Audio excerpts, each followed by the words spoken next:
আসন্ন ঈদুল আজহাকে সামনে রেখে জমে উঠতে শুরু করেছে দক্ষিণ চট্টগ্রামের ঐতিহ্যবাহী তৈলারদ্বীপ সরকার হাট। ঈদের এখনও অনেকদিন বাকি থাকলেও হাট জুড়ে এখন থেকেই বইছে কোরবানির উৎসবের আমেজ।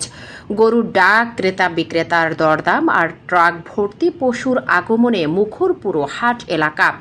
আনোয়ারার এই জনপ্রিয় পশুর হাটে স্থানীয়দের পাশাপাশি বাঁশখালী, পটিয়া, চন্দনাইশ, কর্ণফুলী ও কক্সবাজার থেকেও ছুটে আসছেন ক্রেতারা। হাটে দেখা গেছে কুষ্টিয়া, বগুড়া ও ফরিদপুর থেকে আসা বাহারি গরুর সমারোহ। রয়েছে বড় আকারের মহিষ ও ছাগলও। ব্যবসায়ীরা বলেছেন আগামী কয়েকদিনে বেচাকেনা আরও বাড়বে। 200-র উপর এখন বর্তমানে আছে। আমরা বাইরের থেকে তো কিনে আনি। আমাদের 1.5 লাখ থেকে 6-7 লাখ 8 লাখ 1.5 লাখের নিচে করে আমরা আনি না, সর্বনিম্ন 1.5 লাখ গরুর আছে। জলদি এই বছর ওনার যারা কিনে বই তারা দেবো 1000 টাকা, যারা বিক্রি বই তারা 600 টাকা। আমরা এখন পর্যন্ত বিক্রি হয়েছে আমাদের উপলক্ষে প্রস্তুতি বলতে আমরা 2-5 সময় সবসময় এখানে রাখার চেষ্টা করতেছি।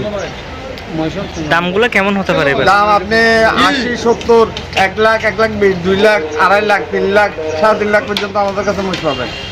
এদিকে শেষ মুহূর্তের ভিড় ও বাড়তি দাম এড়াতে আগে ভাগেই পশু দেখতে আসছেন অনেক ক্রেতারা। আরও আমরাও কিনবো ইনশাল্লাহ। এই জামিলার কারণে কিনতে আসছে আর কি। মানুষের এখানে ওই ঝড় বৃষ্টি হবে, সেজন্য শুকনো আগে কিনতে আসছে আর কি। আলহামদুলিল্লাহ, সুযোগ সুবিধা অনেক ভালো আছে। হাট ইজারাদার ক্যাপ্টেন নূর মোহাম্মদ জানান, ক্রেতা বিক্রেতাদের নিরাপত্তায় রয়েছে আইন শৃঙ্খলা বাহিনীর নজরদারি। জাল টাকা শনাক্তেও রাখা হয়েছে বিশেষ বুথ। সব মিলিয়ে কোরবানির আমেজ এখন থেকেই সরগম তৈলারদ্বীপ সরকার হাট।